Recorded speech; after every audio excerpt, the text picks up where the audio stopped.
Welcome back. Now, as a continuation to this video, okay, where I explain about okay how a user through a user choice we can do different things. That is, we can pop or we can push an element, right? But as I've said, this program needs a lot of polishing, which means there's still lots of you can say lots of defining thing that we need to it's needed to be done. Now if you see here, first of all, when the first time when you run this program, it's just asking your choice and you're just writing 1 2 3. Okay, so a user will not know that if I press 1 what will happen, if I press 2 what will happen. So for that, first of all, you need to modify your coding and always tell the user, okay, give a list something like this, that if you enter 1 it is for push, if you enter 2 it is for pop, enter 3 is for this one. Okay, so in this program I've also added displaying separately. Okay, we'll come to that. Now the next thing that you see, once they see that, then now they can enter. Okay, but once you have a choice like that, we can omit the, you can say, the loop. Also here you're seeing 4. What if they don't want to enter 4 items? They don't want, they want just one. Okay, so that's why better keep it very flexible for the users by not giving you know a loop like this for I in range like this. Okay, simply just take one element as per user choice. Okay, let them enter only one. Okay, which means if they enter one, they enter in this if, and they'll be asked to enter an element. They'll enter one again, after which this loop will run again. Okay, and then it will ask for the next choice. So again, if they want to enter another one, they want to push another element, then they can press 1 again and they can put another element. So in that way they have a flexibility to enter 1 2 3, as many as they want. Okay, as many elements as they want, right?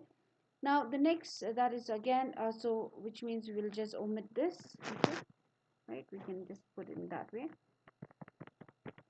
Right, and then if you see at this one, I've changed. I've put this top is equal to length, which is here actually up inside the loop. Okay, when we were asking for the element.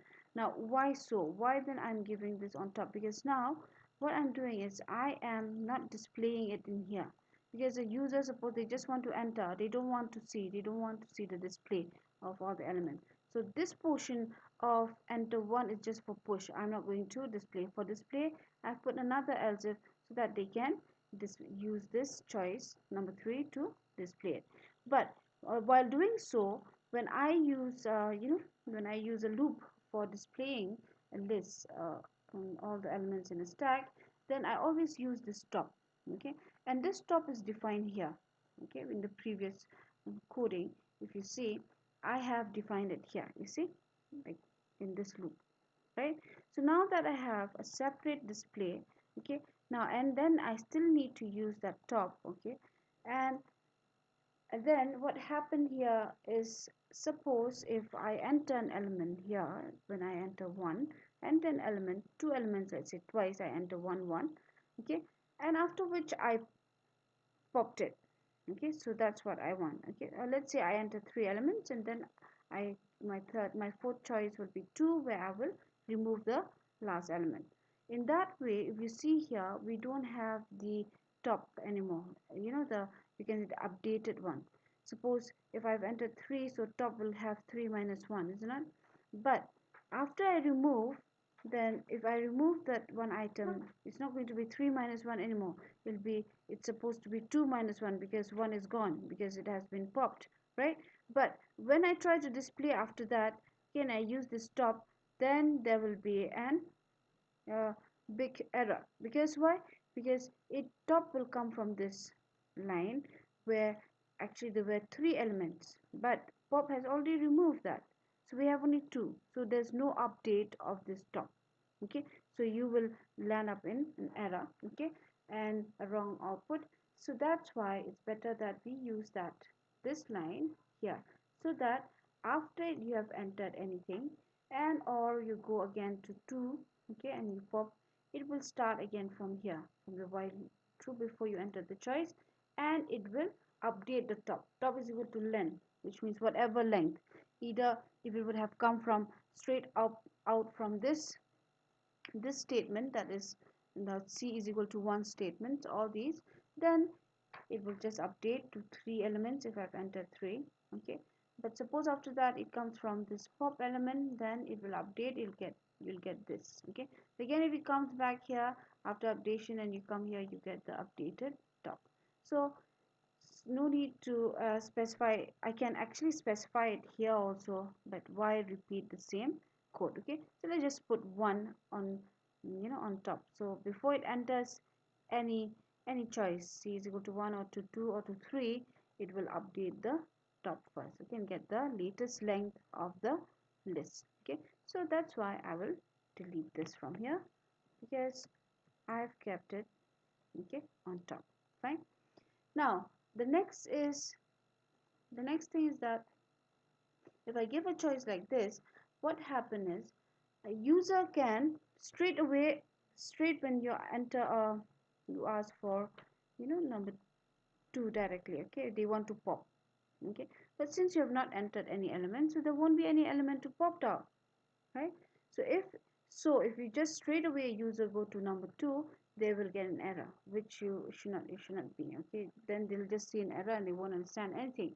Okay, so you need to track that error again. Okay, you track that error by just checking, okay, before you pop, if stack list is equal to empty empty list.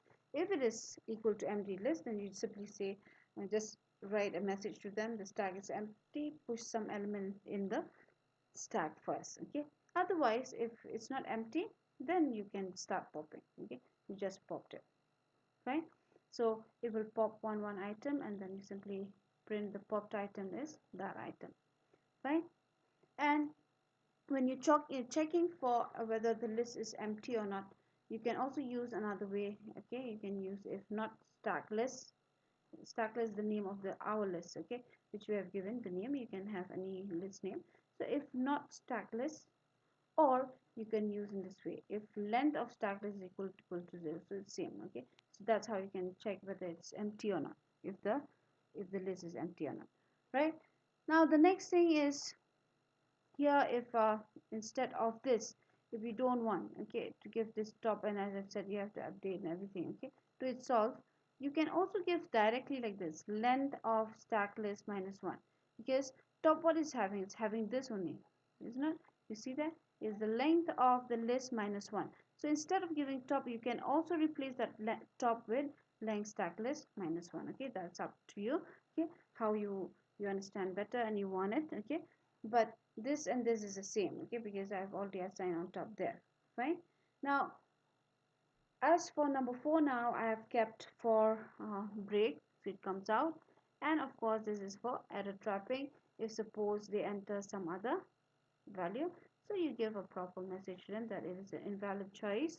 Okay, if they have not entered 1, 2, 3, or 4, if they have entered 5, so you'll get this message. So you can see your choice should be between 1 to 4. Okay, right? So just this is just to refine it or polish your coding. Okay, so that it looks better. So let's start this and running it. Okay, and let me just give a break first. So break is right, so oh, 4. Okay, so I come out first so that we start fresh.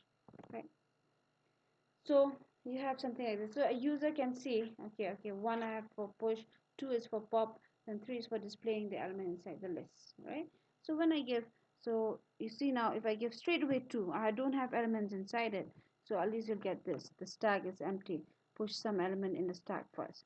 So okay, then I go for number 1. Okay, then you see enter an element you want to put inside the list, so I say 35. Okay, then again it's asking again, enter your choice. Okay, so again if you want to put some more element for pushing, then I give 1 again as a choice. Then it's asking again to put a value inside it, so I give 77. Right, fine. Now I want to see a display. Okay, so display is for 3, so I give 3, and that's how you get 77 and 35, because I've put it.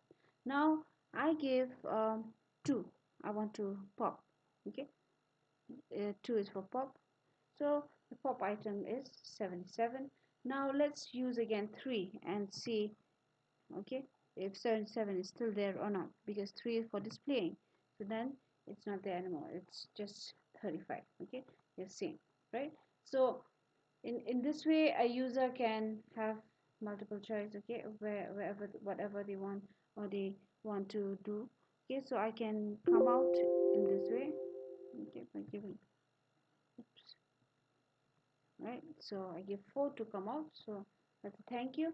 But one more thing, what if a user when they first run, okay, you see that you have already checked on pop, okay, and push and everything, but what if straight away they go for choice number 3 for displaying, and again displaying, what will it display? You have not pushed any element, so it's not going to display anything, because this is a fresh program from the top.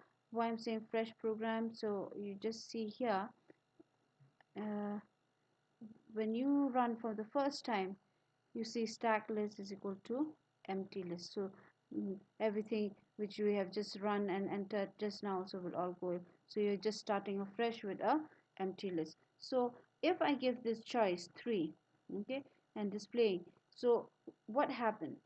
We didn't do anything, we didn't check about this, okay. So I press enter, you see it's saying enter your choice.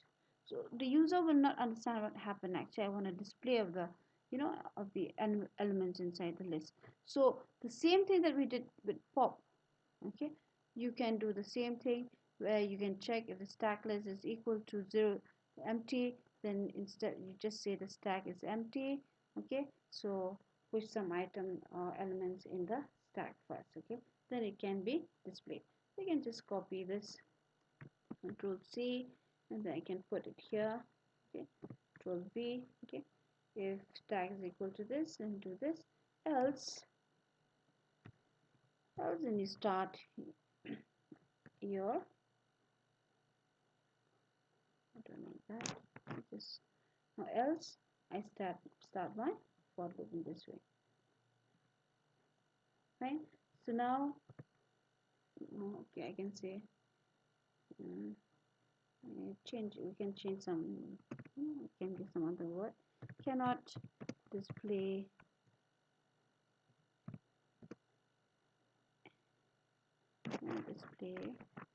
empty stack, okay, something like that, right. So let's save this and then we run. Now again, let's give focus, come out, give refresh. So straight away I want to display, when I press 3, it says cannot display empty stack, um, push some elements inside the stack first, okay. Then now you'll know, okay, I have to enter an element in this way. See, so now you have a more polished, oh, sorry, I made a mistake.